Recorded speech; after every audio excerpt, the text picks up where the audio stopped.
Hola, buenas tardes a todos. Bienvenidos a esta sesión del curso Los avances de la química y su impacto en la sociedad. Hoy tenemos con nosotros a Martín Martínez Ripoll, que como siempre digo, su currículum está en la página web del curso, pero también voy a hablar un poco de eso.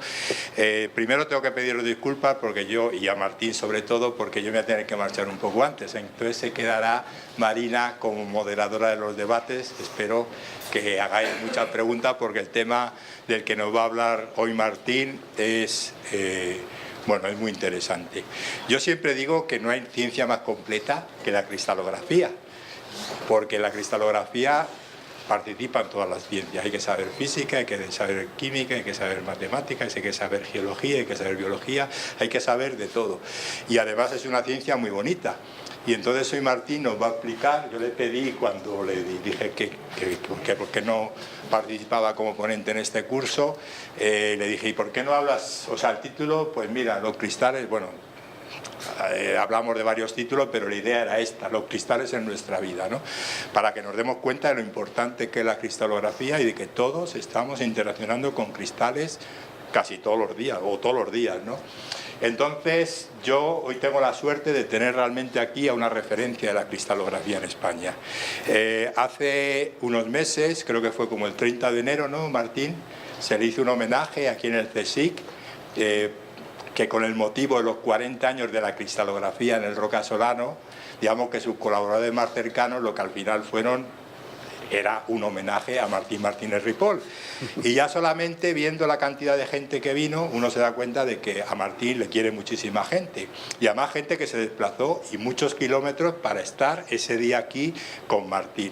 Porque cuando en España uno dice qué era la cristalografía hace 40, 50 años y lo que es ahora, y uno piensa, ¿y esta evolución quién es el que nos la puede contar? ¿Quién es el que no es que no la pueda contar como un observador, sino que encima nos lo puede contar como un protagonista? Claro, cuando yo le pedí a Martín el currículum para colgar en la página web del curso, mirad lo que me mandó 6 líneas. Y digo, hombre, 40 años de cristalografía en España, que lo resumo aquí en 6-7 líneas, yo esto, como esto es personal suyo, esto va a ir colgado a la página web del curso, pero yo por supuesto voy a colgar otras cosas más del currículum de Martín, ¿no? Ya digo que es la referencia de la cristalografía en España. Cuando uno ve las publicaciones de Martín y las ve en orden cronológico, uno se da cuenta de que hace 40 años la cristalografía era determinar la estructura, vamos a decir, no la del cloruro de sodio, que ya la determinaron los Bragg en 1912, creo que fue, pero sí que eran muchos compuestos inorgánicos. Luego pasó a colaborar con muchos químicos orgánicos para determinar estructuras cristalinas de sustancias, de moléculas pequeñas orgánicas. Luego empezó a estudiar materiales y empezó a estudiar biomoléculas, y realmente él ha creado una gran escuela de buenos cristalógrafos en este país. Yo creo que cuando se menciona cristalografía, Instituto de Química Física Roca Solano del CSIC, uno siempre dice la escuela de Martín Martínez Ripoll.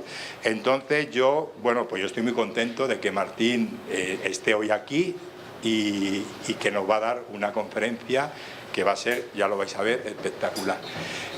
Como siempre, la conferencia se va a colgar dentro de unos minutos, aparecerá en la página web del curso, por si luego queréis tener esa información, porque realmente nos va a dar mucha información. Y nada más que esto, porque ¿para qué voy a decir que es profesor de investigación en el CSIC y cosas de esas? Y realmente creo que lo más importante es que Martín vuelvo a repetir, la referencia de la cristalografía en nuestro país. Bueno, Martín, muchas gracias y cuando quieras empieza. Madre mía, me voy a tener que poner lejos de las paredes porque voy a pintar. También, como habéis podido, como podréis comprender por el breve resumen del currículum que me mandó, es una persona muy modesta. No. Pues no lo ha oído, pero se ha entendido. Bueno, muchísimas gracias. En cualquiera de los casos me siento realmente casi, avergonzado de que hayas hecho esa loa mía, ¿no? Que no me merezco en ningún caso. Pero bueno, creo que aquí realmente a quien se debe dar las gracias es a ti, Bernardo, y a todos los que te acompañan, porque realmente llevar a cabo todos estos cursos de divulgación son más que fundamentales para nuestra sociedad, para nuestros estudiantes. Que, por cierto, pido ya disculpas porque yo creí que la mayor parte de los asistentes iban a ser estudiantes y entonces rebajé bastante un poco el contenido y entonces, por lo tanto... Pero, Martín, tenemos personas de formación de letras, humanidades, geografía e historia, derecho, economía... Bueno, pues entonces espero no haberme equivocado. Bueno, pues dicho esto, y jugando un poco al despiste, aunque ya todos ustedes saben de qué vamos a hablar, me voy a permitir leer un parrafito que yo escribí hace un tiempo en un artículo divulgativo y que se refería a mi persona, que dice: aún recuerdo cuando, siendo todavía un joven, en las clases de geología del primer año de licenciatura en la facultad, un decidido profesor se esforzaba en dar vueltas a un taco de madera que sostenía entre dos dedos de su mano izquierda. El sólido que mostraba estaba tallado en forma de jacinto de Compostela y, girándolo, trataba inútilmente de que entendiéramos el significado de frases parecidas a, entrecomillado, y esta es la cara 110. Un compañero, más perspicaz que yo, insinuó que debía de tratarse de alguna explicación sobre algo que parecía estar relacionado con los cristales. Pero mirando de reojo a las desvencijadas cristaleras de las ventanas de la facultad, nos preguntamos de qué cristales estaría hablando. Finalmente pudimos deducir que todo aquello probablemente estaría relacionado con los minerales, pero en cualquier caso el asunto pasó al sueño de los justos durante el resto de la licenciatura. Curiosidades del destino. Pasados aquellos años, aquel jovencito es el que les habla, y me he pasado el resto de mi vida desde entonces pegado a los cristales. Así que voy a tratar de desenmascarar un poquito qué hay detrás de esta preciosa palabra y de toda esta preciosa disciplina que Bernardo ha comentado. En cualquier caso, entrando ya en materia, el título o mejor dicho, la composición que hay aquí trata también un poco de jugar al despiste, pues porque hay unas gafas, hay, yo qué sé, cosas que parecen con formas muy claras. Se habla de la penicilina, aquí parecen pastillas, algo de química, porque es la tabla periódica, un lápiz. Lo que sí que es cierto es que el título no tiene nada que ver con esto, ¿vale? No tiene nada que ver con gafas, no tiene nada que ver con los cristales de una ventana, ni con el cristal donde está escribiendo esta profesora de química, ¿verdad? No es esto.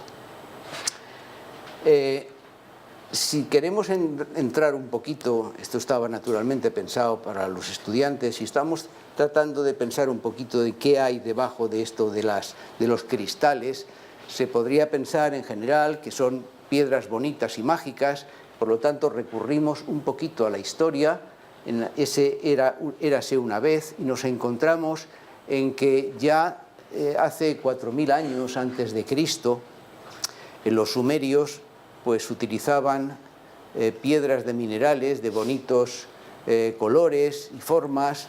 Los chinos, 3000 años antes de Cristo, ya los utilizaban, estos minerales, con supuestos poderes mágicos. Y en Egipto, desde luego, desde los 2000 antes de Cristo también. Así que, además de los poderes mágicos que se les atribuía a estos sólidos, están la belleza y los colores y, por supuesto, las formas, las caras planas y aristas bien definidas, como por ejemplo este jacinto de Compostela que les comentaba cuando leía, o este cuarzo tan bonito. Bien, también en el Egipto antiguo, ya lo he comentado, se utilizaba ya en forma de maquillaje y sombra de ojos pues los polvos de dos minerales conocidos, la malaquita y la azurita. Es decir, que el conocimiento sobre los cristales ya viene de muy, muy atrás. Hay un detalle que, relacionado con lo que leí al principio sobre este despiste de qué querría decir aquel señor sobre los cristales, y mirábamos nosotros hacia las cristaleras de las ventanas. Este error, esta perversión lingüística, que por cierto en español es el único idioma que lo contiene, el confundir el concepto de cristal con el de vidrio, se debe nada más y nada menos al siglo I después de Cristo. Un gran conocido de la historia, Plinio el Viejo, en su Historia Natural, ya describía un yacimiento de sulfato de calcio hidratado, yeso, en La Mancha, exactamente en Segóbriga. Y los romanos hicieron uso de una propiedad de estos materiales naturales, totalmente muy transparentes, y de ahí precisamente los utilizaban para rellenar las ventanas de sus casas o de sus lugares donde guardaban, por ejemplo, pues, plantas. De ahí viene el hecho que en español utilicemos la palabra cristal cuando en realidad hoy en día nos estamos refiriendo a vidrio. Y es que, claro, los romanos ya eran conocedores de una propiedad que hoy podemos explicar perfectamente, y es que la estructura interna de este mineral, del yeso, está hecho de tal manera que es fácil de exfoliarlo en capas que tienen la capacidad, pues, de ser transparentes. Y esto es lo que dice, por ejemplo, este pequeño vídeo que les enseño. Hoy sabemos que los cristales de yeso están formados por moléculas de sulfato de calcio apiladas en capas que alternan con otras capas de moléculas de agua. Estas capas de moléculas de agua están unidas más débilmente en la estructura. Por eso, cuando se golpea un cristal de yeso, la estructura se rompe a favor de esas capas, se exfolia. Esa propiedad que maravillaba a Plinio era la que usaban los mineros romanos para separar los cristales en finas láminas. Este obviamente no era Plinio, pero lo que sí que es cierto es que ya en aquella época de los romanos ya supieron utilizar una propiedad estructural de esto que llamamos cristales para obtener un efecto. En concreto era, pues, el tapar las ventanas. Entonces, a este punto ya nos preguntamos, ¿qué es entonces un cristal? Y entonces yo les digo, esto es un cristal. Bueno, vale, esto no es un cristal, pero lo que seguro que no es un cristal es esto. Esto sí que no es un cristal. Entonces, ¿por qué digo que lo anterior es un cristal? Pues digo que lo anterior es un cristal, pues porque hay orden y los soldados están como cristalizados, están como pegados unos a otros, ¿vale? O sea que el concepto de cristal está asociado al orden de los componentes internos de ese material. Y esto lo vemos aquí. Son los enlaces químicos que unen las moléculas en el cristal. Es como jugar al Tetris, porque como en ese juego, cuanto más lentamente lleguen las moléculas a la superficie ordenada del cristal, mejor será la calidad de su ordenación, la calidad del cristal. Los cristales son, pues, como apilamientos de unidades elementales, como de ladrillos, que se van ordenando tal como notábamos en esa formación militar. Y eso es lo que caracteriza fundamentalmente a lo que llamamos cristales. La forma de los cristales, mejor dicho, la forma o la belleza de los cristales depende muchísimo de la velocidad de ese crecimiento que acabamos de ver en este vídeo anterior. Y aquí hay, por ejemplo, algunos ejemplos, valga la redundancia, de, por ejemplo, un crecimiento muy rápido de cloruro de hierro. Entonces, esto es material cristalino, pero desde luego deja bastante que desear. en cuanto a su aspecto externo. Sin embargo, si el crecimiento es lento, por ejemplo, este crecimiento de sulfato de cobre o de este tiosulfato de sodio, pues vemos que el sólido que empieza a aparecer tiene un aspecto que casa con este concepto nuestro de cristal, ¿verdad? Caras definidas, aristas bien determinadas. Es decir, que ese es un aspecto fundamental. Segunda pregunta que quería responder: ¿dónde están los cristales? Los cristales están en todas partes, lo ha dicho ya Bernardo, y además desde pequeñitos a bien grandes, están en la naturaleza. Es el estado natural en que las sustancias se presentan en la naturaleza, el estado en que están más a gustillo. Por la mañana en el desayuno, los que puedan tomar azúcar, lo encuentran en el azucarero, o cuando echamos sal a nuestra ensalada, también lo encontramos en el salero. Esto es material cristalino, y no digamos la arena, todo eso es material totalmente cristalino. La nieve, totalmente cristalina, o cualquier puñado de tierra que cojamos está lleno de minerales cristalizados. Los cristales están en todas partes. Están en los huesos y en los dientes de este animal y en todos los aquí presentes, o en los anillos de oro que tenemos. Todo eso es cristal, puro cristal. Y por poner un ejemplito de todo lo que es la tecnología hoy en día, pues están en las pantallas de nuestros televisores, de nuestros teléfonos móviles, en todos los medicamentos son cristales, en las carrocerías de los coches, en la memoria de nuestros ordenadores, o incluso en el chocolate. El chocolate, la calidad del chocolate depende del tipo de cristalización que el material haya sufrido. Es decir, están en todas partes. Bien, los cristales están, como acabo de decir, en la materia que nos rodea, es decir, en las sustancias. Y eso es lo que estudia justo la química. Esa es la relación tan directa que Bernardo ha comentado de los cristales con la química.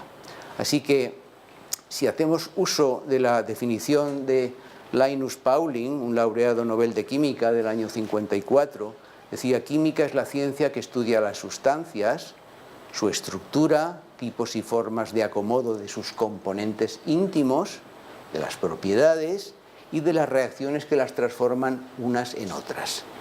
Entonces, la cristalografía, precisamente, aquí debería aparecer un marco blanco, pero no se ve aquí, se refiere a este aspecto de aquí de la química. Es decir, que estamos hablando de átomos y de moléculas, ¿vale? Al final lo que vamos a hablar es de átomos y de moléculas. Y, por lo tanto, estamos metiéndonos en el mundo de lo diminuto. ¿Y qué entendemos por diminuto cuando hablamos de átomos y de moléculas? Pues hablamos de un mundo, un submundo que hay más allá, más abajo, quiero decir, de lo que podemos mirar con un microscopio óptico. Por ejemplo, pues lo que perderíamos, o lo que dejaríamos de ver cuando este chico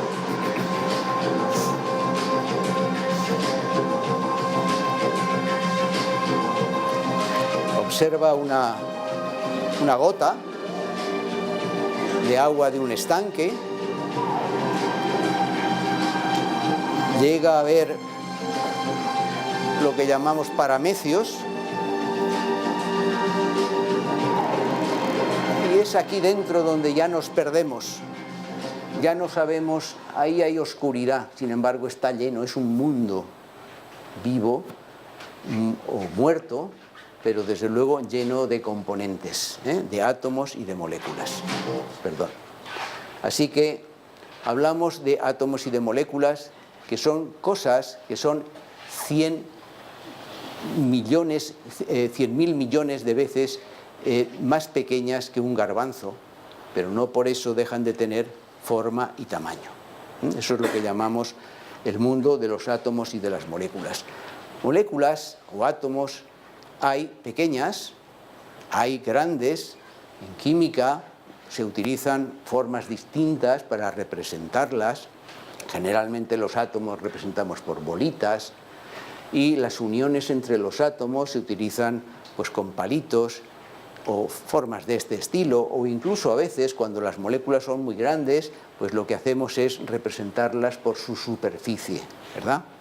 Pero en cualquier caso, lo importante de este submundo, de este micromundo, de este microcosmos, de las moléculas y de los átomos, es que tienen forma y tienen tamaño. Y eso es lo que llamamos estructura de las moléculas. Bien, estructura de las moléculas significa, si hiciéramos un zoom muy grande, el poder describir, el poder ver, medir las distancias que hay entre los átomos, las situaciones relativas de unas moléculas respecto a otras partes de una molécula. Esto sería una zona de una proteína que interacciona con una molécula orgánica. Eso es, en realidad, conocer una estructura. Y la estructura, dirán ustedes, ¿para qué la necesitamos? Aparte de decir, bueno, pues esa es la estructura de tal material. La estructura es que es muy importante porque determina la propiedad de los materiales. Y aquí, por ejemplo, tenemos el caso más simplón posible, el de un elemento químico puro como es el carbono. El diamante que lleven alguno de ustedes, probablemente en alguna sortija, en algún anillo, o la mina de un lápiz que tengamos por ahí, los dos son carbono puro. La diferencia está en la forma en que los átomos de carbono se unen unos a otros para formar este material que llamamos diamante o para formar este material que llamamos grafito. Fíjense que el diamante es el material más duro existente, conduce excepcionalmente bien la temperatura, no conduce absolutamente nada a la electricidad, mientras que el grafito es un material muy blando, excelente lubricante, apenas conduce el calor y es un estupendo conductor de la electricidad. Y fíjense que la diferencia está chupada. Aquí tenemos que cada átomo de carbono está unido a 4 vecinos de una manera totalmente solidaria, que hace que esa estructura sea realmente una cosa inamovible, mientras que el grafito está formado por capas que son capaces de deslizarse unas respecto de otras, que son precisamente lo que parece de cajón que le da esa propiedad de ser un excelente lubricante, ¿vale? Es decir, que fíjense lo fácil que es el poder deducir las características de estos dos materiales, que es el mismo elemento químico, pero que se presenta en dos formas cristalinas diferentes, ¿vale? Bien, así que el conocimiento de las estructuras nos permite comprender las propiedades de todo lo que nos rodea, poder, y que es lo más importante, poder así mejorar su comportamiento, porque podemos nosotros modificar, los químicos son capaces de modificar la estructura de los materiales y hacerlos, por lo tanto, más interesantes para la propiedad que nos interesa.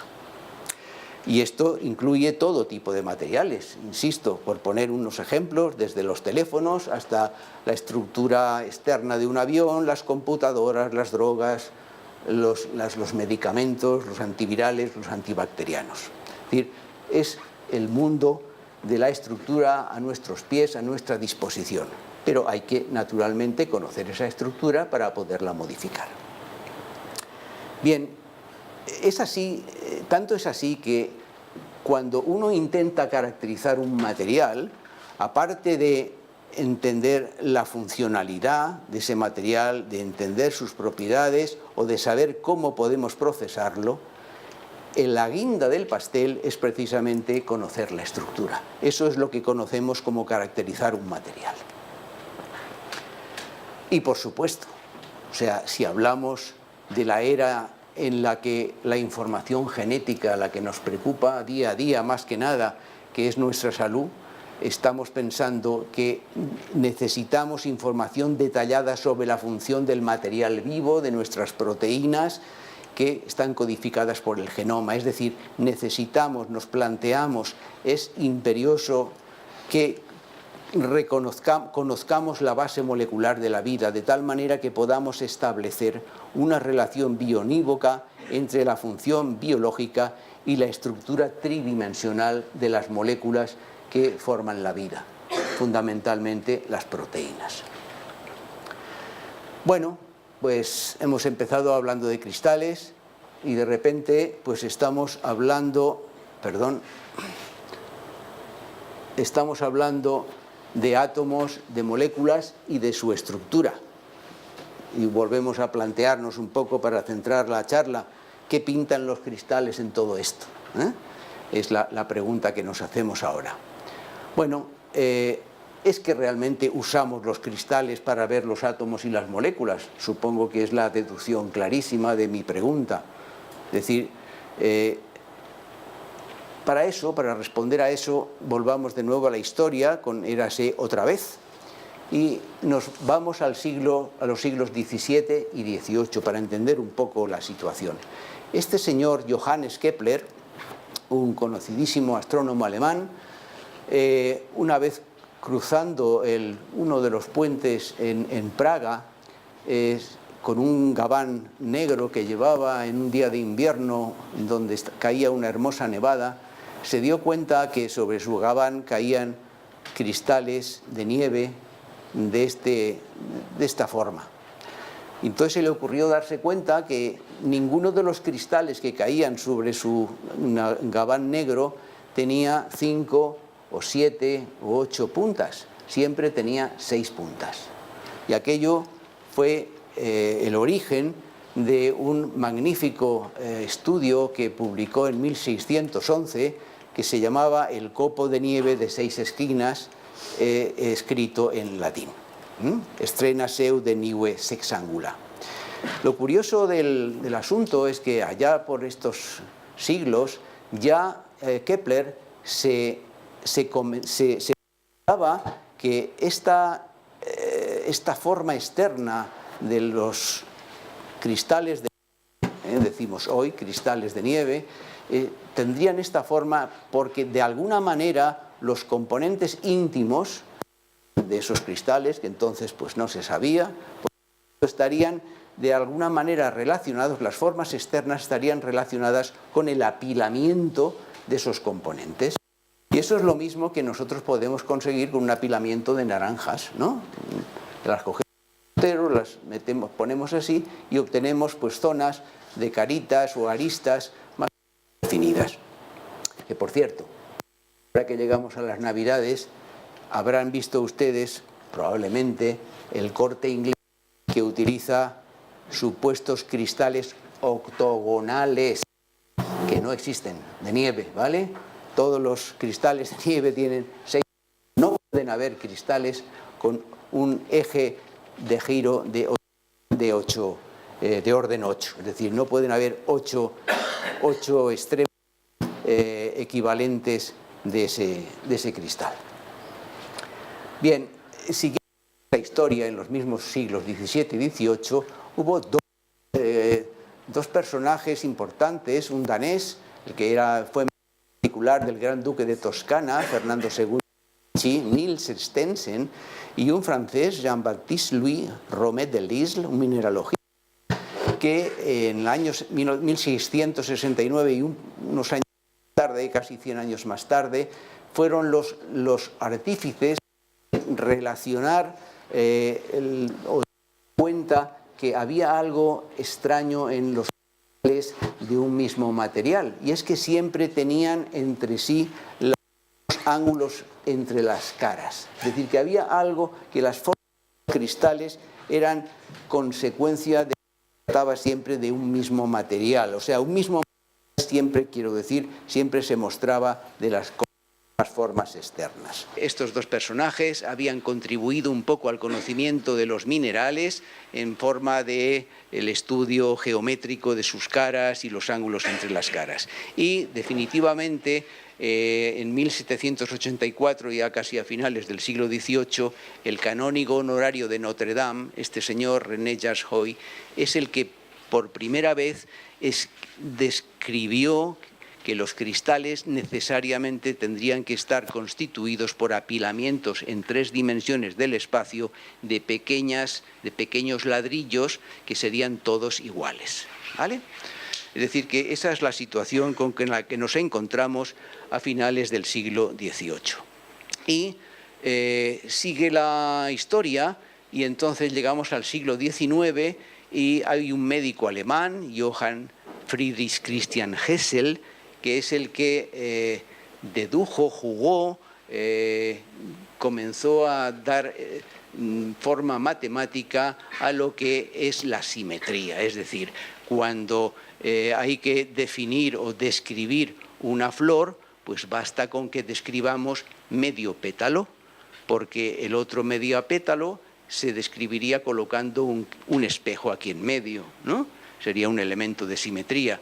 Y cuando tengamos este pétalo completo ya descrito, los restantes pétalos los describiríamos con un eje de rotación, en este caso de orden 6, de tal manera que, insisto, describir esta flor bastaría con que describir medio pétalo, ¿vale? Es decir, que la simetría, de alguna manera, nos ayuda, nos simplifica la descripción de objetos. Y el otro señor que vino también en esos mismos años a ayudar a describir lo que era la simetría y las repeticiones es un físico francés, Auguste Bravé, que es el que dijo que las cosas se repiten y no de cualquier manera, ¿vale? Entre los dos llegaron a la conclusión, porque una cosa es como una pescadilla que se muerde la cola, de que solo hay 32 combinaciones posibles de simetría, es decir, una silla tiene pues un plano de simetría que describe media silla respecto de la otra media silla, todos los elementos de simetría que pasan por un objeto como nosotros, o como la silla, o como la mesa, es lo que denominamos un grupo puntual. Bueno, pues este señor, Christian Hessel, dijo que solo hay 32 combinaciones posibles de elementos de simetría que sean compatibles con las repeticiones por traslación, que es lo que llamamos las redes, que es lo que dedujo el señor Bravé. Nada importante, ¿vale? Lo que quiero decir es que es un mundo acotado, es decir, que no todas las simetrías son posibles y no todas las traslaciones son posibles en el mundo de las repeticiones, de lo ordenado, que es el mundo de los cristales. Y para acabar de poner la guinda del pastel llegamos al siglo XIX y 2 matemáticos de manera totalmente independiente, un ruso, Fedorov, y un alemán, Schoenflies, establecieron finalmente las reglas geométricas que definen el mundo de los cristales. Bueno, en general, el mundo de la simetría y de las repeticiones, que da la casualidad que se aplica totalmente a los cristales. Y demostraron que un objeto solo puede repetirse a sí mismo de forma periódica, es decir, de manera continuada en 3 direcciones del espacio, solo de 230 maneras diferentes, ni una más ni una menos. Y con todo ello, pues la historia siguió su curso y entonces nos preguntamos, bien, todo esto está muy bien, la simetría, los grupos espaciales, todo esto, pero ¿por qué los cristales han llegado a ser tan importantes en nuestras vidas? Sería la pregunta fundamental de la charla de hoy. Bueno, pues por tercera vez recurrimos a la historia y es cuando ocurre el llamado gran salto de esta ciencia, de esta disciplina que se llama la cristalografía. Y eso ocurrió en 1895, cuando un profesor alemán, Wilhelm Conrad Röntgen, descubrió de manera fortuita unos rayos de naturaleza desconocida, que por eso les puso el nombre de las incógnitas, los rayos X. Y tras 6 años de luces y sombras, tratando el buen señor, de decir que aquello era muy importante, tras 6 años, pues fue reconocido por los la Sociedad Médica Británica, y entonces acabó incluso recibiendo el primer premio Nobel de Física en 1901. Es una historia triste, pero no es el momento para describirla, ¿verdad? El hecho es que transcurrieron 11 largos años tras el descubrimiento de estos rayos del señor Röntgen, de los rayos X, hasta que llegó el señor Max von Laue, un brillante físico que coincidió en la Universidad de Múnich con un amigo que se llamaba Paul Ewald, el que estaba tratando de descubrir qué pasaba con el comportamiento de los rayos X, es decir, de qué naturaleza estaban hechos los rayos X. En aquel momento no se sabía si los rayos X eran partículas que se movían en el espacio o eran ondas. Tampoco se sabía muy bien qué pasaba con los cristales, así que se les ocurrió un experimento y mataron 2 pájaros de un tiro. El experimento consistió en iluminar un cristal de sulfato de cobre con esos rayos desconocidos y se encontraron con algo como esto. Y es que se ennegreció la placa fotográfica en el centro, como era de esperar, pero además se encontraron ennegrecimientos alrededor de ese centro. Y eso sí que no era explicable si aquello era sencillamente que el haz de rayos X estaba pasando directamente, sin más, por el material que era el cristal. Así que, como digo, mataron 2 pájaros de un tiro, porque para explicar esto, que es tan feo, pero que desde luego demuestra que hay ennegrecimientos, es decir, haces de rayos X que se han desviado de la dirección única y central, se han desviado hacia zonas de la placa fotográfica.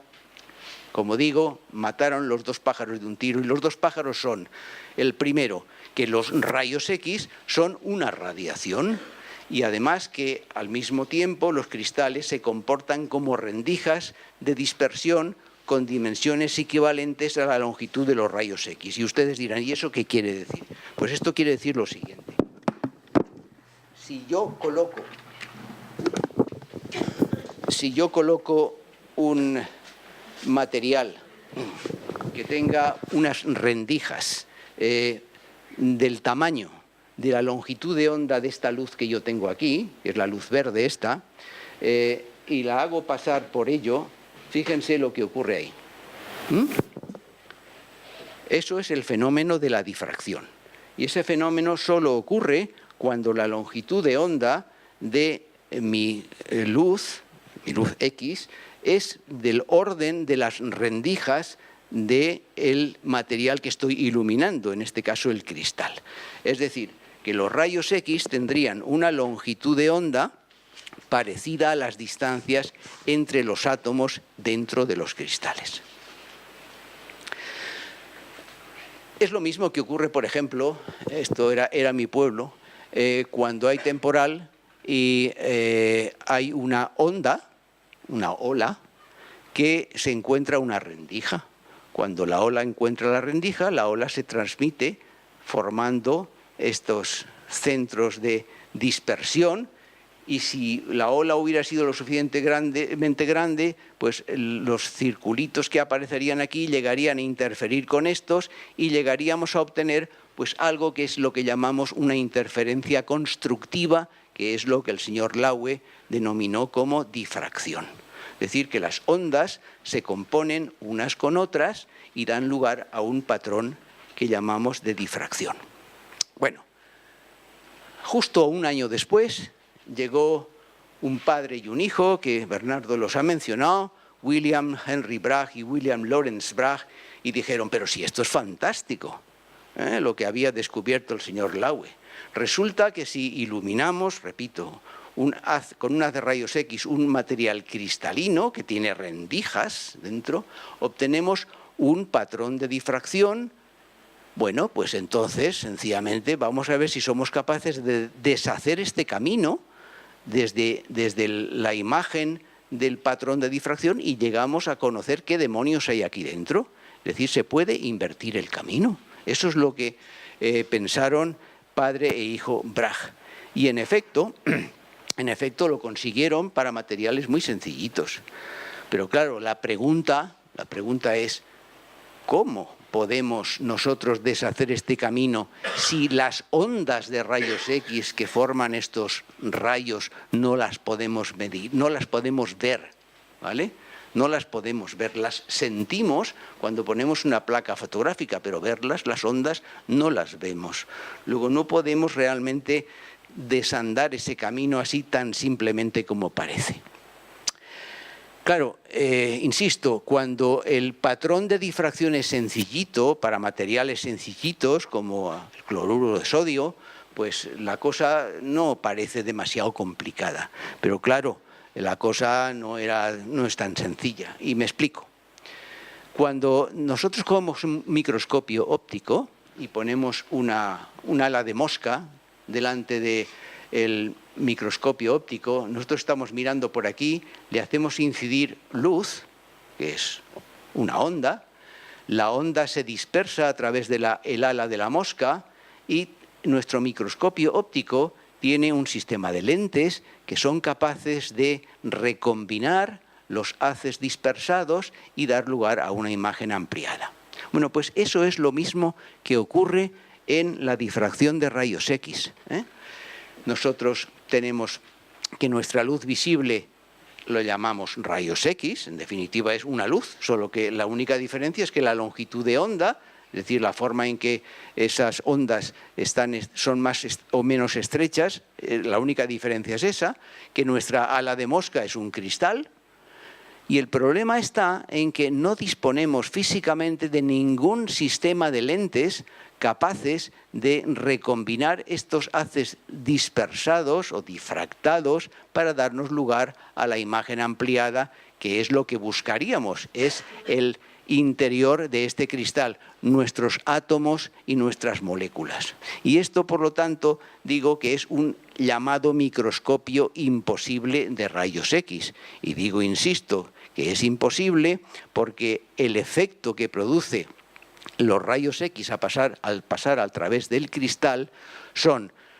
ennegrecimiento sobre una placa fotográfica, pero nosotros no somos capaces, como aquí, de combinar estas ondas dispersadas para dar lugar a la imagen ampliada. No se asusten ustedes de esta fórmula de aquí. Esta fórmula de aquí es una fórmula matemática muy sencillita, que lo que hace es representar aquí a la izquierda la imagen ampliada. En un caso sería naturalmente el ala de la mosca y en el caso de un cristal sería la posición de los átomos y de las moléculas. Y la derecha es de dónde venimos.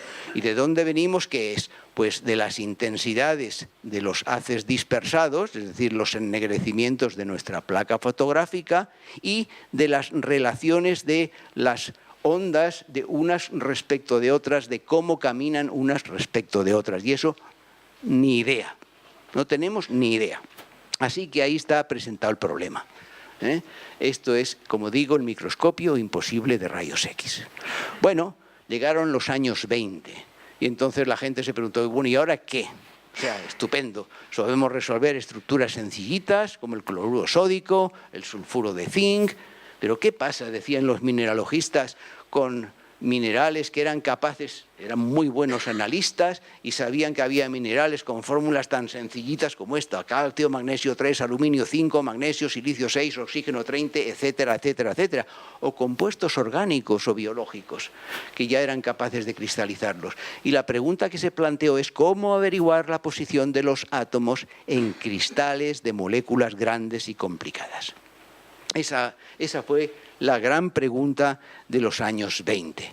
Y como siempre en la historia, pues unos cardan la lana y otros llevan la fama. El que abrió la puerta era este neozelandés que se llamaba Arthur Lindo Patterson, que estuvo en el laboratorio de los Bragg, de estos señores británicos, y cuando era muy jovencito se incorporó al Instituto Tecnológico de Massachusetts en Boston y conoció a un matemático muy conocido, Norbert Wiener, y entonces no se asusten ustedes por esto de aquí, que no voy más que a mencionar y decirles que este matemático le dijo, mira, el problema se puede resolver indirectamente. Si lo que queremos resolver es dónde están los átomos y las moléculas dentro del cristal, hemos dicho que necesitábamos conocer las intensidades de la dispersión de esos rayos X que se quedan impresos en las placas fotográficas y cómo van las fases de esas ondas unas respecto de otras. Como eso no lo podemos medir, vamos a eliminar esta parte de esta gallofa, de esta fórmula, y nos quedamos con otra fórmula que dice que vamos a ser capaces de saber las posiciones atómicas de alguna manera indirecta. Y claro, la manera indirecta es como si yo les planteara a ustedes, vamos a ver, yo les voy a dar a ustedes las distancias de cada uno de ustedes respecto de sus vecinos, de todos y cada uno de ellos. Entonces, conociendo esas distancias, colóquense ustedes o díganme ustedes dónde están colocados todos. Ese es el kit de la cuestión, colocar a cada persona en su sitio, conociendo solo la distancia entre cada pareja. Claro, aquello no fue tan simple. De hecho, el señor Patterson entró casi en depresión porque, claro, cuando eso se aplicaba a muchas moléculas, o sea, cristales con muchas moléculas o con muchos átomos, la cosa no es tan sencilla. Aquí que llegó un señor llamado David Harker, que estaba en paro, era un químico en paro, y tuvo la suerte de ser contratado en su tierra de origen, en California, y atendió como oyente en una charla como esta de un laboratorio del señor Pauling, y entonces allí se estaba describiendo lo que había dicho este señor con su brillante fórmula, que no hacía falta más que medir las intensidades, y entonces se le ocurrió una idea brillantísima que no voy a comentar para no complicar las cosas, pero el hecho es que ayudó muchísimo a dar vía libre a el descubrir dónde están cada uno de ustedes si yo les doy las distancias entre cada uno de ustedes, al resolver ese problema que parecía insoluble. Vía libre. Claro, la vía libre no fue del todo porque, claro, hacían falta medios de cálculo que en aquella época no existían mucho. Pero en cualquier caso, los años 40 y los años 50 fueron años fantásticos, porque apareció otro personaje interesantísimo, John Desmond Bernal, irlandés, descendiente de sefardíes, que era conocido en su entorno por el sabio. Y a través de él nuclearon un montón de científicos que fueron capaces de abrir el mundo desde lo sencillito, de lo inorgánico, al mundo de lo orgánico, de las biomoléculas, ¿verdad? El mundo macromolecular. Y aquí pues es conocedor, son ustedes probablemente muy conocedores de un caso bastante triste que tuvo lugar con el hecho de que Rosalind Franklin fuera la descubridora de la estructura del ácido desoxirribonucleico en el King's College en Londres.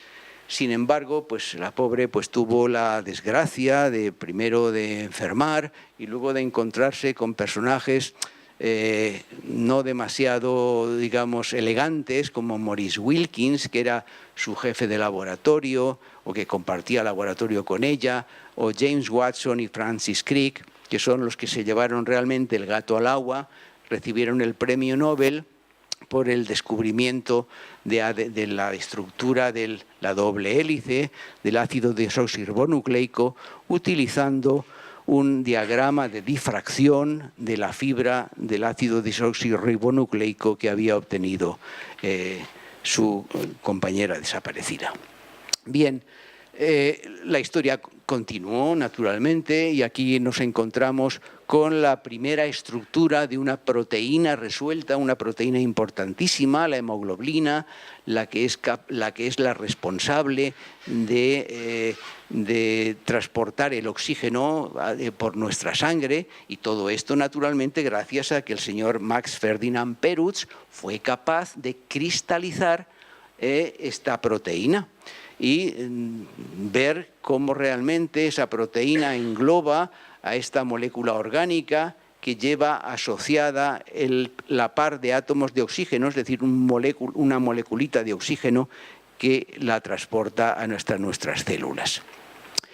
Dorothy Crowfoot Hodgkin, también premio Nobel, fue la responsable de resolver con un cristal de penicilina la estructura de la penicilina potásica, porque claro, con tan buenos químicos como habían, si yo les doy a ustedes la estructura, la fórmula química no extendida de este material, que es la penicilina, pues vaya usted a saber cómo están los átomos. O sea que solo después de saber cuál es la estructura, los químicos de la época fueron capaces de sintetizar la penicilina y salvar así millones de vidas.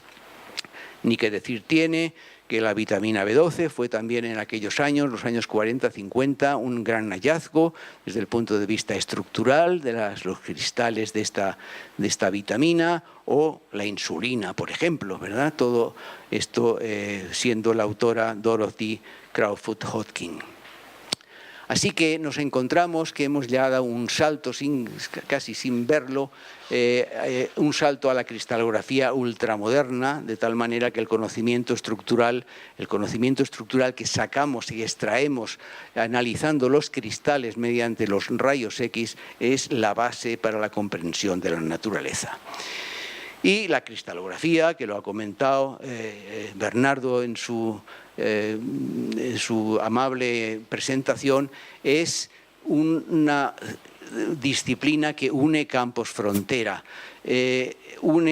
utiliza las matemáticas para resolver ese problema del microscopio imposible de rayos X, pero es capaz de entablar conversación con los minerales, con los compuestos químicos en general, los que llamamos químicos, los compuestos orgánicos, con los materiales, con toda la física, por supuesto con toda la biología y con toda la biomedicina. Es decir, que yo creo que Bernardo ha utilizado una buena descripción de lo que el estudio de los cristales representa hoy en día.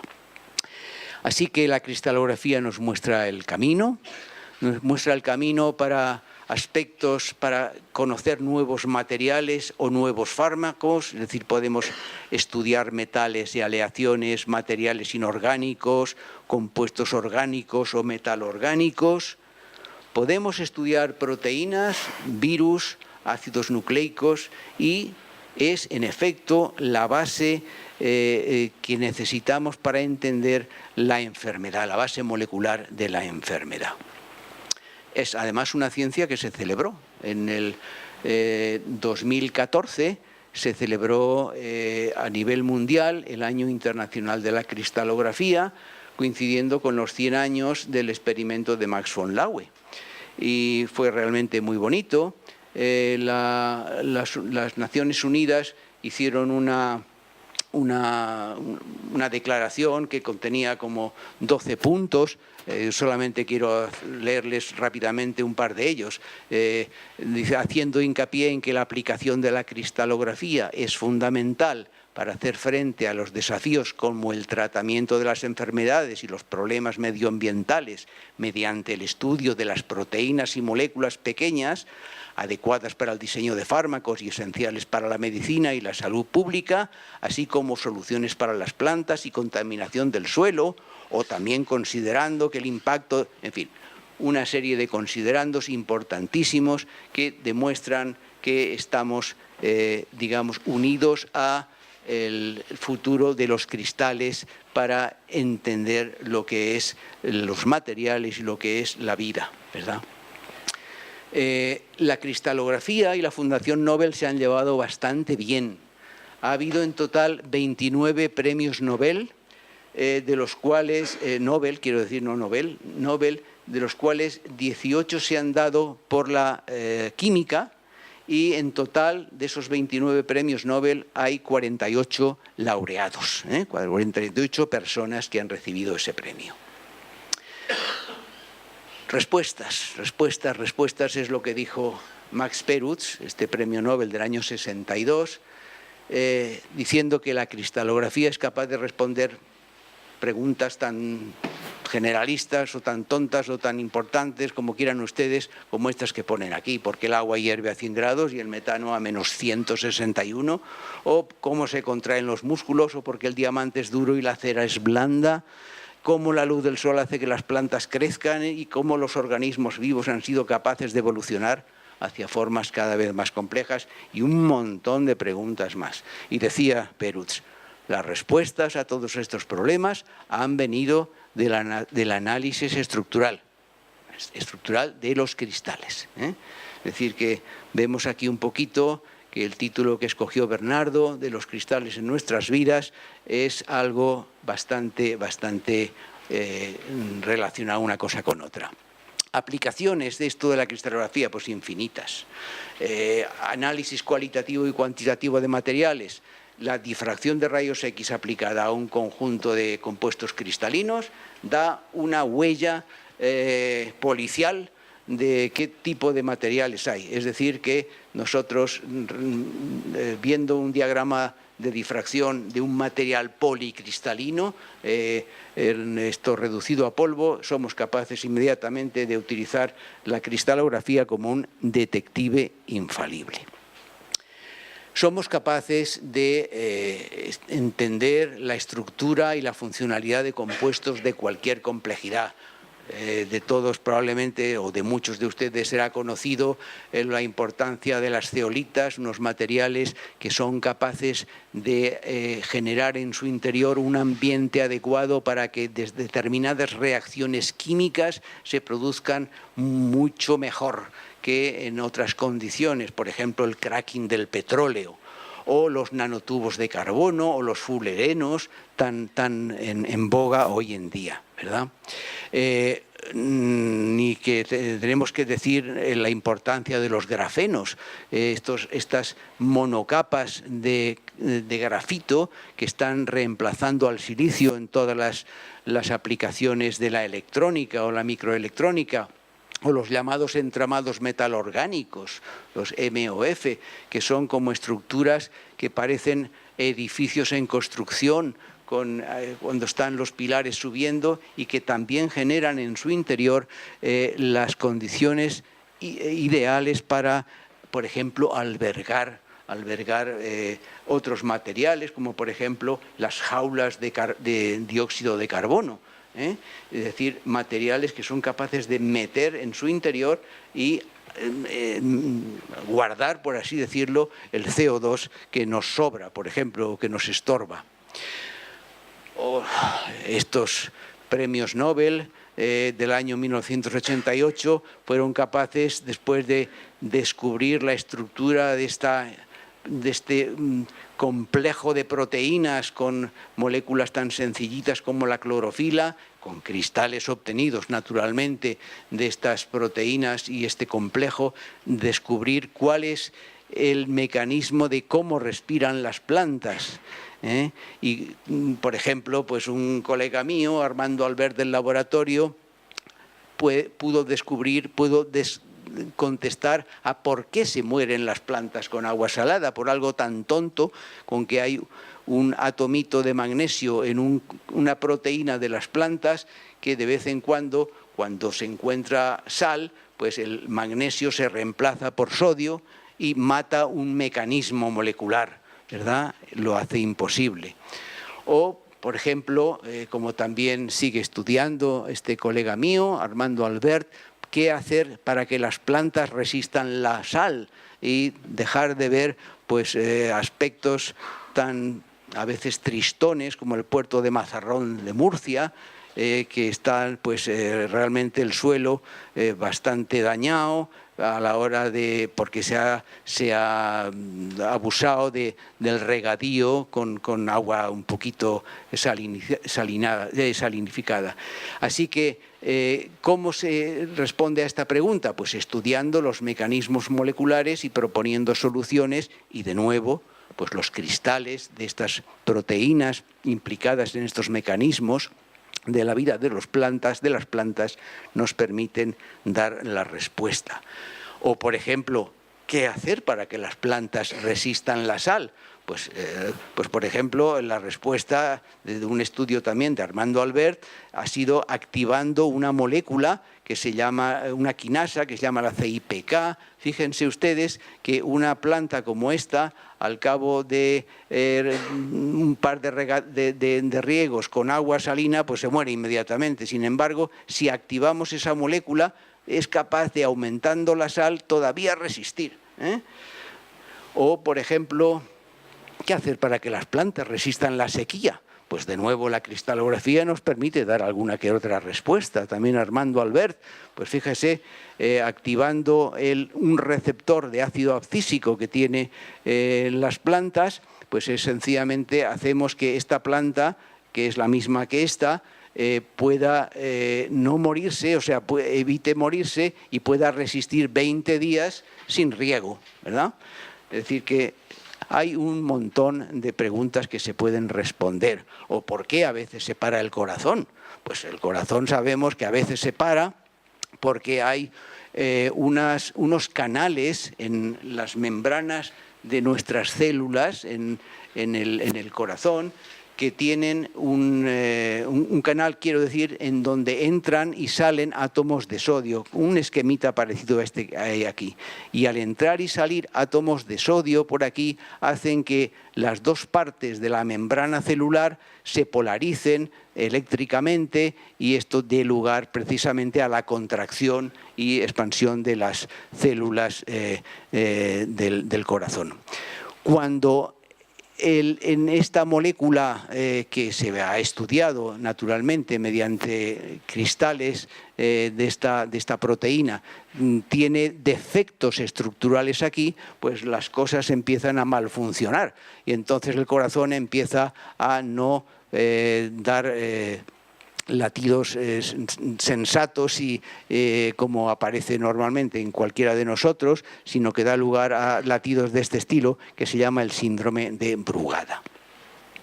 O, por ejemplo, fue fantástico cuando en el año 2009 estos tres científicos, Venki Ramakrishnan, un indio de origen, un indio que está en Inglaterra, aunque nacionalizado en Estados Unidos, o Tom States, un alemán, o una israelí, Ada Yonath, compartieron el Premio Nobel de Química y fueron capaces de descubrir la estructura de nada más y nada menos que esta gran molécula, que en realidad no es una molécula, es un complejo de moléculas que se llama el ribosoma, a través de unos cristales como estos, no demasiado bonitos, pero fíjense ustedes que el ribosoma es la fábrica de nuestras proteínas.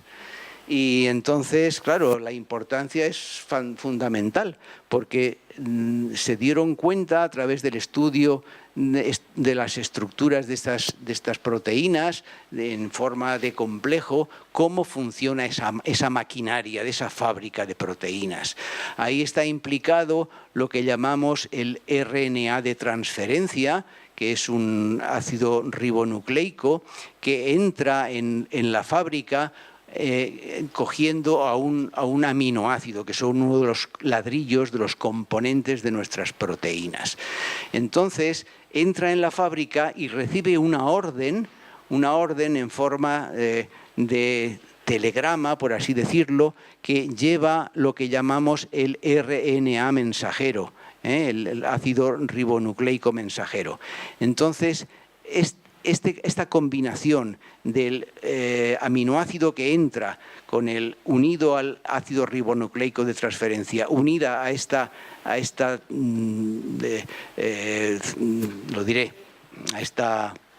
cinta que lleva órdenes, es capaz de decir cómo tiene que funcionar esta maquinaria. Y esta maquinaria funciona más o menos como aquí se dice. Y ustedes dirán, ¿y esto para qué sirve? Pues ha servido precisamente, el conocimiento de esta maquinaria ha servido para que nosotros podamos poner palos en las ruedas de esa máquina. ¿Para qué? Pues para que la máquina esta, en el caso de las bacterias, deje de funcionar. Es decir, poder diseñar palos, es decir, antibióticos, pequeñas moléculas que interfieran en esa maquinaria tan compleja.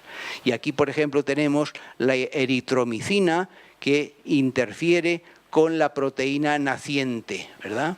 O, por ejemplo, pues la clindamicina, que obstruye la formación de estos enlaces peptídicos para que la proteína completa salga por aquí, ¿eh?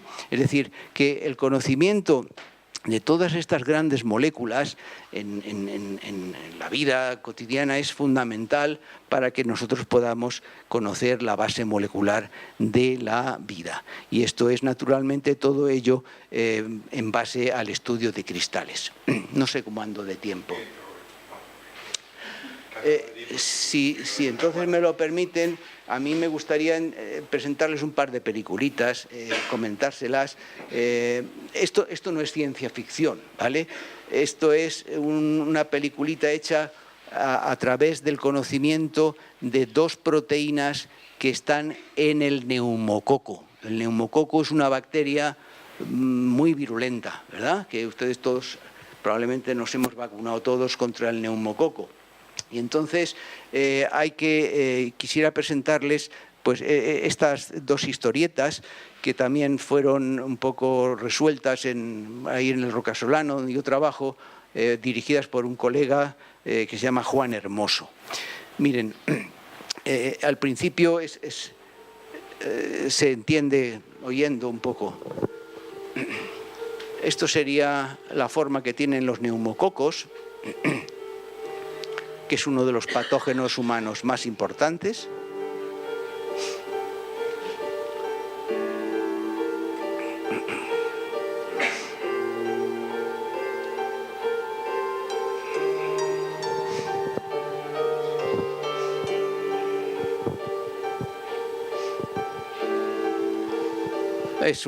Provoca un índice de mortalidad brutal. Más que el SIDA, la malaria y la tuberculosis juntas.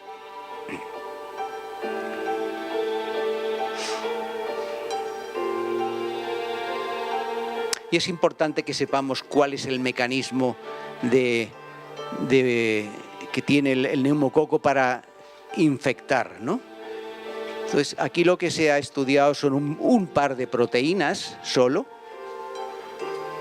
pero que han demostrado dos aspectos importantes de la virulencia.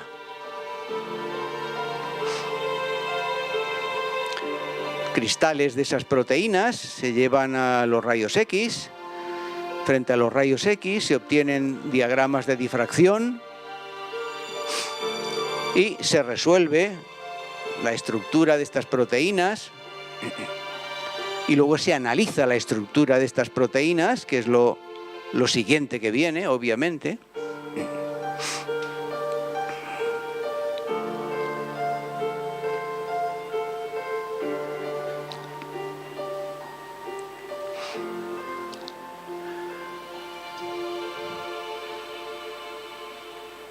Bien, la primera historia que vamos a ver, así por encima, es el caso del camuflaje.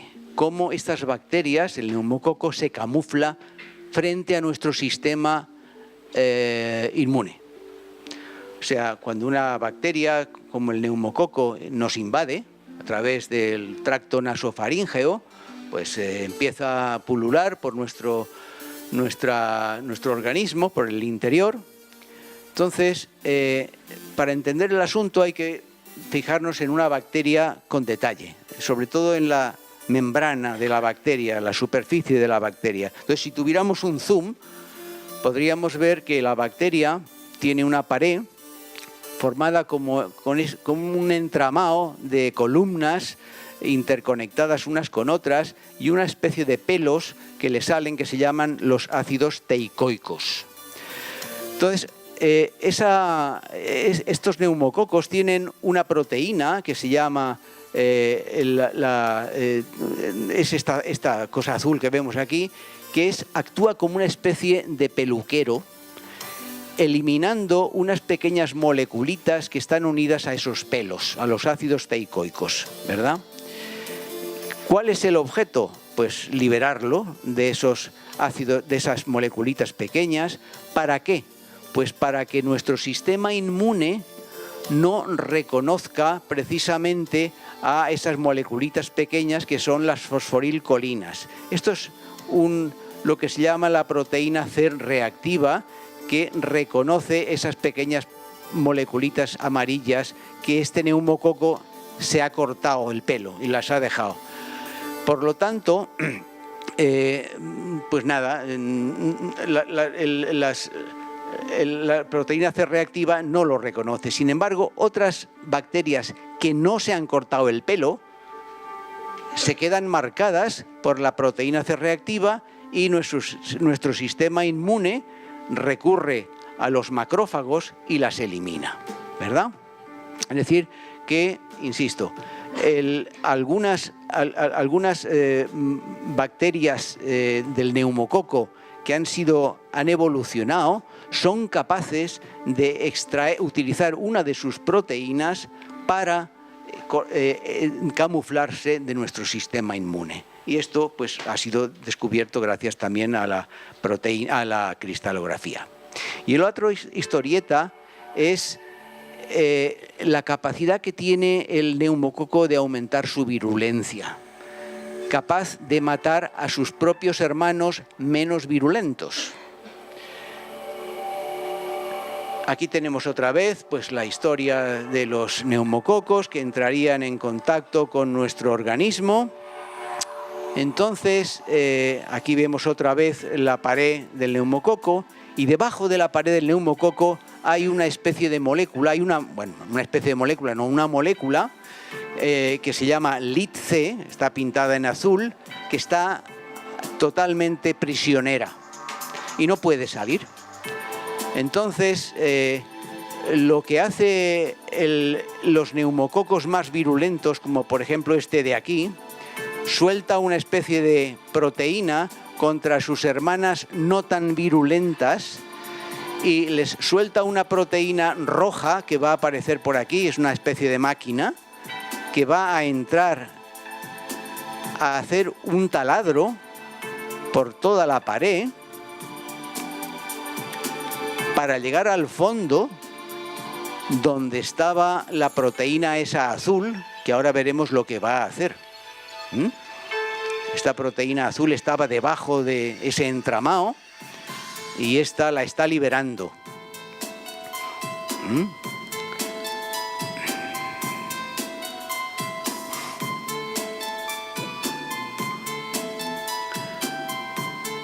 Entonces, liberada, le queda solamente para salir eliminar estas columnas, estos pilares, y es lo que está haciendo. Está subiendo hacia arriba y está quitando los eslabones de estos pilares. ¿Qué está consiguiendo con esto? Pues está debilitando la pared de la célula del neumococo, de esa bacteria. Y como esa, pues muchas otras están por aquí saliendo y rompiendo esos pilares, y otras rojas que entran para liberar a otras azules. Y al final, ¿qué va a ocurrir? Que la membrana se queda desprovista de todo este entramado y explosiona, porque la sobrepresión interna es grandísima. ¿Y qué hace todo esto? Pues expulsar al medio fisiológico que somos nosotros de un montón de componentes bacterianos que lo que hacen es aumentar la inflamación, ¿vale? Y además, las bacterias que han muerto, las menos virulentas, le dan su historia en términos del ácido desoxirribonucleico a la más virulenta. Es decir, que las más virulentas van matando las menos virulentas y entonces se van adueñando cada vez más del cotarro, ¿eh? Es decir, que esto es el mecanismo este de que las bacterias aprenden, ¿eh? Y cada vez se hacen más virulentas. Y ya casi para acabar, pues también les contaría que el neumococo no solamente es capaz de hacer las cosas que hemos visto, sino que además es capaz de establecer una rivalidad con otras bacterias, ¿eh? Y este es el caso de su lucha de supervivencia o de poder frente a otra bacteria también peligrosa que se llama el Staphylococcus aureus, ¿verdad? Entonces, esta peliculita veremos un poco cómo el neumococo es capaz de autolesionarse para que se lesione también su enemigo y luego él curarse, ¿vale? Esta es la historia de esta pequeña historia. Este sería el tracto nasofaríngeo, donde entra pues un montón de bacterias, por ejemplo, de Streptococcus pneumoniae, por supuesto, y Staphylococcus aureus, ¿verdad? Entonces, el caldito de cultivo nuestro pues tendría neumococos, tendría Staphylococcus aureus y un montón de bacterias. Bueno, todos ustedes en algún momento les ha dolido la garganta y han hecho gárgaras con agua oxigenada, ¿verdad? Y eso calma. Bueno, pues el Streptococcus pneumoniae es capaz de generar agua oxigenada y fastidiarse un poquito. Precisamente en esos pelos que hablábamos antes, va esta agua oxigenada que él ha producido, es capaz de oxidar estas moleculitas pequeñas de aquí, es capaz de oxidarlas y por lo tanto deja que esta bacteria pues deje de ser activa. Pero claro, a su vez, una vez se ha fastidiado a sí misma, tiene un mecanismo de reparación. Esto sería una vista de la superficie de la bacteria, y tiene una proteína que es capaz de coger un electrón de esta otra proteína, dárselo a esta especie de grúa, y esta grúa es capaz de acercarse a los puntos oxidados por el agua oxigenada y reducirlos otra vez, convertirlos en verde otra vez, ¿verdad? Y por lo tanto reparar el daño producido. Claro, ustedes se preguntarán, bueno, ¿y con eso qué? Bueno, pues ahora veremos, porque es que claro, el daño que ha producido el agua oxigenada sobre el neumococo también lo ha producido sobre el Staphylococcus aureus, que se ha quedado oxidado, las manchitas rojas. Y esta bacteria no tiene el mecanismo de curación, de autodefensa que tiene el neumococo. Entonces, si nos metemos aquí dentro, veremos en el interior del Staphylococcus aureus que, como en casi todas las bacterias, hay virus. Y esos virus han detectado que algo ha pasado en el Staphylococcus aureus y tienen la señal de alarma puesta, entonces empiezan a darse cuenta que hay que escapar como cucarachas de allí, y en efecto se reconstruyen entre sí y salen zumbando como cucarachas a través, naturalmente, de la superficie del Staphylococcus aureus. Y al final, ¿qué producen? Pues lo que producen es que hacen estallar la estructura membranosa del Staphylococcus aureus. ¿Y qué pasa? Pues que se va quedando solito el Streptococcus pneumoniae, que se acaba de autolesionar y curar a sí mismo, ¿verdad? O sea que fíjense exactamente con qué habilidad el estreptococo es capaz de sobrevivir a base de múltiples mecanismos. Claro, con todo esto uno llega a plantearse la pregunta, ¿pero es que las moléculas piensan? Porque claro, es que realmente es como para plantearse esa pregunta. Bueno, estamos acabando, ya acabo realmente. Solamente quiero decirle que los cristales en nuestras vidas son muy importantes, como yo creo que habrán ustedes un poco entendido, a pesar de mi mal hilado de ideas, pero quizá les aclaren un poquito, al menos como resumen, este cortometraje español que se hizo en el año 2014 y que tomó la Unión Internacional de Cristalografía como cortometraje para la celebración del Año Internacional de la Cristalografía de 2014. Me callo porque tiene subtítulos, está en inglés, pero tiene subtítulos.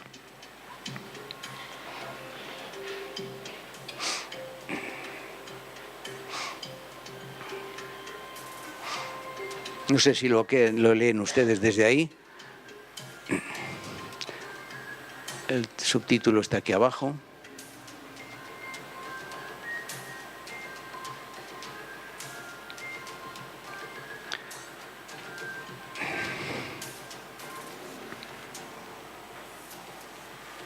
No sé por qué os oye tan poquito, pero bueno.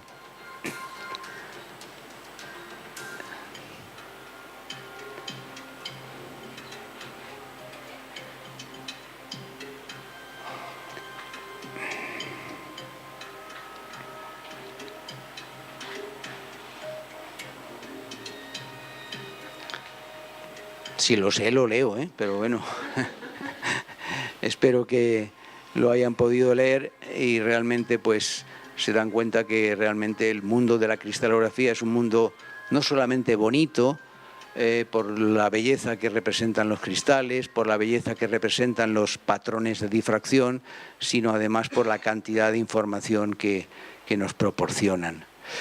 Y bueno, pues dicho esto, yo sencillamente quería decirles que hay una página web que he pasado algunos añitos haciendo, que si alguna vez tienen alguna intención de documentarse un poquito más sobre este mundo de la cristalografía o del significado de los cristales, pues está a su disposición, y si alguien lo quiere mejor en papel, hay también un articulillo de varios autores divulgativos que se llama A través del cristal.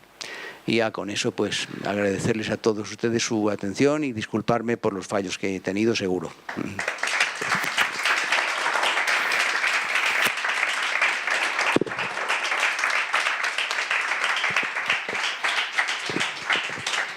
Bueno, muchas gracias, Martín, y bueno, vamos a pasar al turno de preguntas.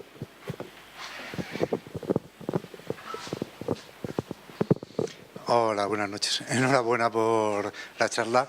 Para un profano como yo me ha resultado muy didáctica. No tenía idea del mundo de la cristalografía. Yo pensé que un cristal era lo que llevamos en las gafas o en las ventanas. Entonces, después de ver tu charla, la primera duda que me surge, ¿hay algún compuesto que no esté basado en cristales? Sí, claro. Los vidrios, por ejemplo. Lo que acabas de decir. Los vidrios son materiales que tienen átomos y tienen componentes en general, pero que no están ordenados. O sea que la palabra vidrio sería, digamos, la antítesis de lo que llamamos cristal. A pesar de que ya he dicho que en castellano utilizamos malamente el concepto de la palabra cristal para referirnos a los vidrios. Y, por supuesto, también hay toda una gradación de lo que es la cristalinidad. Están los llamados cuasicristales y, claro, entre el cristal perfecto, o sea, el material perfectamente ordenado y cristalizado hasta el desordenado, hay toda una gradación, ¿verdad? Pero para todo esto que hemos tratado de enseñar, es decir, la mayor potencialidad de la cristalografía es con cristales cuanto mejor ordenados, cuanto más ordenados, mejor. Pero vamos, materiales, por ejemplo, esto no es cristalino, pero este cable dentro sí es cristalino, es decir, que hay de todo en la viña del Señor. No sé si he respondido.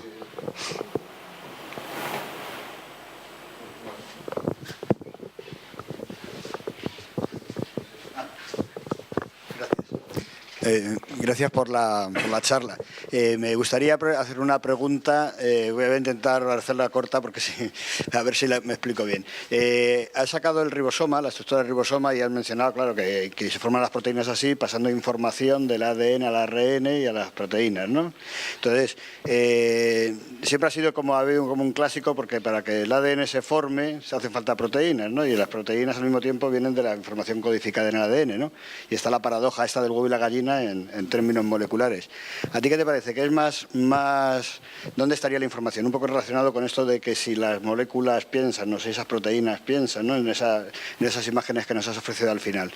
Que el ADN, que solamente suministra un orden, dijéramos, secuencial de cómo van colocados los aminoácidos en la cadena de la proteína, es el que llevaría como dijéramos, la voz cantante en este proceso, o si por el contrario son las proteínas con esa estructura tridimensional compleja y con todas esas interacciones tan complejas las que llevarían el huevo y la gallina, ¿no? Que no sé si es que no he querido meter muchos más elementos. Te has explicado perfectamente y yo creo que todos los que estamos aquí compartimos tu pregunta y tu inquietud. O sea, yo mismo. Faltaría más. El huevo o la gallina. Bueno, no solamente el huevo o la gallina, es también el papel. Es decir, que los ribonucleicos, los ADNs o los RNAs, lo que llevan son órdenes. Órdenes son los que llevan la información. Pero la maquinaria de la vida son las proteínas, es decir, las proteínas. Claro, las proteínas funcionan mal si el ADN es defectuoso. Es decir, que respondiendo un poco a tu pregunta, ¿qué es lo más importante? Pues hombre, proteínas no habrían si no hubiera ADNs y RNAs que entraran en el mogollón ya de proteínas que es la maquinaria, el ribosoma, y las proteínas que salen de esa maquinaria pues llevan la capacidad de ser buenas maquinarias o no, dependiendo de... Es decir... La cuestión era un poco relacionada, por ejemplo, con nosotros, poniéndonos como ejemplo de seres vivos, nosotros, ¿no? Los seres humanos como agente, ¿no? Nosotros tenemos respecto al resto de seres vivos en la naturaleza, tenemos la capacidad también de almacenar culturalmente información secuencial, nuestro lenguaje, ¿no? Que llega hoy día hasta la informática, aunque empezáramos hablando, ¿no? Pero bueno, llega hasta la informática. Entonces, cualquiera que nos estudiara desde otra cultura y con otra óptica, podría decir que es ese lenguaje, vamos, no es el lenguaje, no diría lenguaje, porque si no atribuiría a una acción nuestra, ¿no? Que es esa información escrita, codificada, desde el lenguaje escrito hasta la informática, ¿no? La que nos dirige. Y que nosotros seríamos meros productos de ese lenguaje almacenado, de ese lenguaje codificado, ¿no?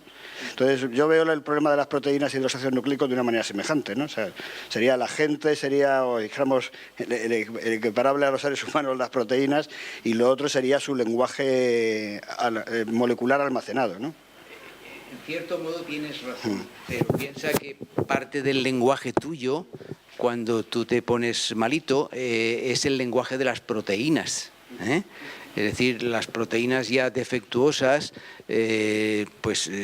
son las que empiezan a funcionar mal. Claro, consecuentemente también de la maldad que transporta el ejecutor, es decir, el ADN, ¿no? Es decir, es una pescadillita, pero vamos, me parece perfecta la asimilación que has hecho, ¿no? El lenguaje pero vamos, tú y yo somos precisamente la unión de todo eso, o sea, lo llevamos todo dentro, ¿no? Bueno, muchas gracias, me ha encantado la charleta. He entendido que... Perdón, para la estructura, para hacer la difracción, es preciso cristalizar. Y he oído en alguna parte que algunos cristales se han tenido que obtener en microgravedad. ¿Esto continúa así? Porque, por otra parte, y en el mundo de las proteínas, claro, uno puede cristalizar, en principio, cualquier sustancia, pero la forma en la que las proteínas trabajan, con esas plegamientos, historias, posiblemente no es exactamente la que tienen cuando están cristalizadas. O sea que el tema debe ser de una complejidad, me imagino, tremenda. ¿Puede comentar todo esto? Has puesto el dedo en una de las llagas, pero vamos. Respecto a la primera parte, en efecto, hubo un momento allá por los años finales de los 70 en donde los vuelos espaciales comenzaron a decir, no, aquí el quid de la cuestión está en tratar de cristalizar lo difícil, que eran las proteínas, siguen siendo las proteínas, en, en ausencia de gravedad. Y de hecho yo estuve en mi postdoctoral en un sitio en Alemania en donde se llevaban proteínas a los vuelos espaciales. Visto desde hoy, aquello era una farfolla. Es decir, las proteínas que cristalizan en el espacio cristalizan igual de bien aquí en la Tierra, ¿vale? Pero vamos, como todo en la vida, pues no estoy desprestigiando aquellas ideas. Te digo que es el resultado de la experiencia de estos 30 años, ¿no? Dicho de otra manera, las proteínas son muy difíciles de cristalizar y desde luego probar en ausencia de gravedad o a -4 grados o a 25 y con 1000 disolventes y con distintas miles de condiciones, hay que hacerlo casi a diario, ¿vale? Es decir, cristalizar una proteína es realmente hoy en día todavía uno de los cuellos de botella que hay. La segunda pregunta era si la forma de las proteínas que uno deduce con la estructura de los que uno ve en el interior de los cristales representa o no la funcionalidad de esa molécula. Pues te diré que sí. Es más, te diré que si lo que estás pensando es en lo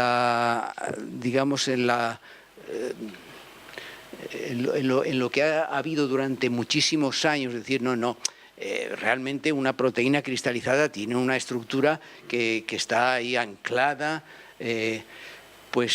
no, fíjate que no, y te digo que no, porque cuando la proteína cristaliza, es decir, cuando va a cristalizar, ya ella se ha plegado, ella sola se ha plegado en su forma más estable, ¿verdad? Y cuando está así, es cuando se reconoce una con otras y se agrupan de manera estable. De hecho, hay células vivas en donde se han descubierto cristales. Es decir, que digamos que la forma estable de las proteínas es la cristalizada. En efecto, cuando la proteína va a ejercer su función, a veces sufre pequeñas alteraciones de bucles que se abren y se cierran para provocar una catálisis, etcétera, etcétera. Pero todo eso, por ejemplo, nosotros hoy en día somos capaces de provocarlo. De hecho, parte de las historietas que habéis visto ahí, como ciencia ficción, en donde ese peluquero sale y corta el pelo, eso ha sido gracias a que se han resuelto estructuras de complejos de proteínas de unas con otras, que también están cristalizadas. Quiero decirte con ello que incluso te diré que hay estructuras hechas con resonancia magnética nuclear, que es el estado más libre posible de una proteína casi sola en el universo, porque la resonancia magnética nuclear necesita dilución infinita, en donde se ha demostrado que precisamente ese estado no plegado no es activo. Es decir, que no es una autodefensa de lo que estoy haciendo de los cristales, válgame Dios, después de tantos años. O sea, creo que no es. La respuesta es un poco inducida por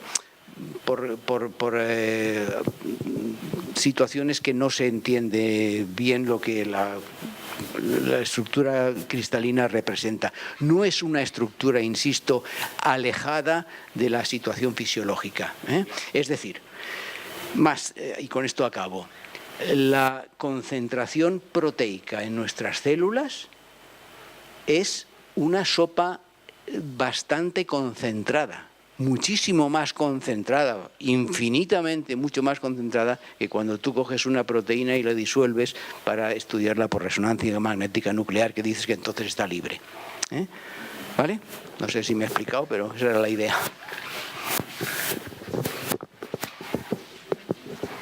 ¿Una pregunta más? Sí. Una curiosidad. Cuando has enseñado la gota de nieve, me ha surgido una duda.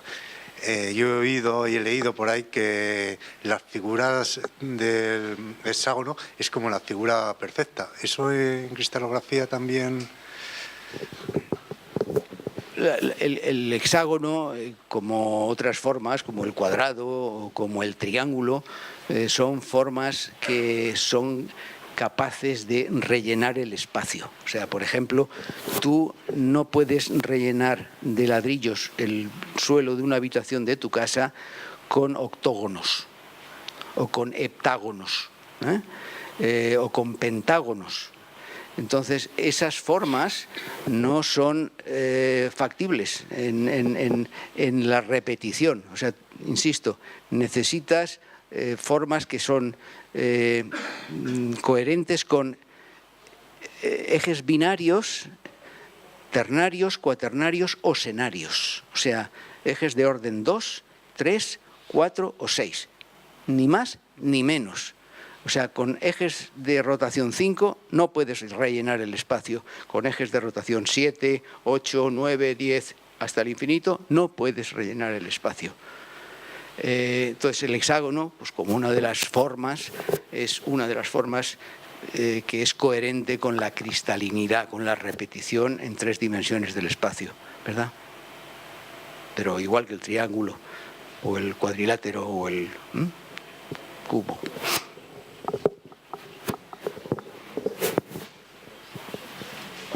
¿Alguna pregunta más? ¿Algún comentario?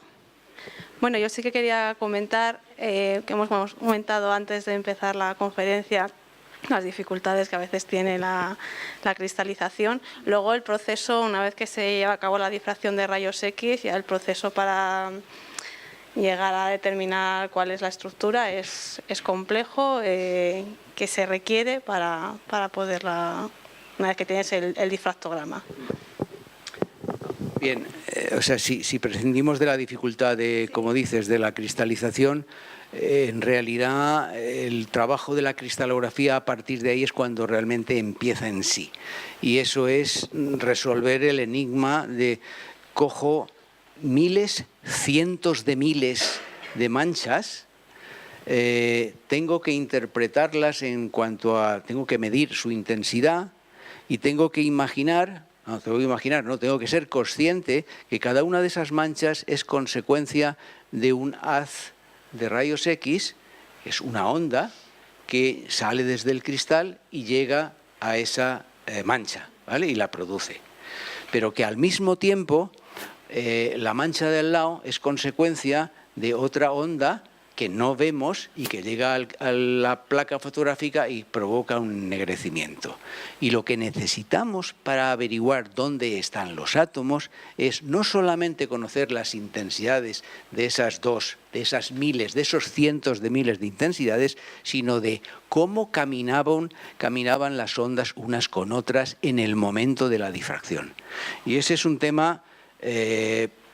que no voy a explicar aquí, pero realmente es un tema muy bonito de resolver, que ya planteó este señor que decíamos, que Patterson, que era el que decía, si os doy las distancias entre cada pareja de vosotros, me decís dónde estáis cada uno de vosotros.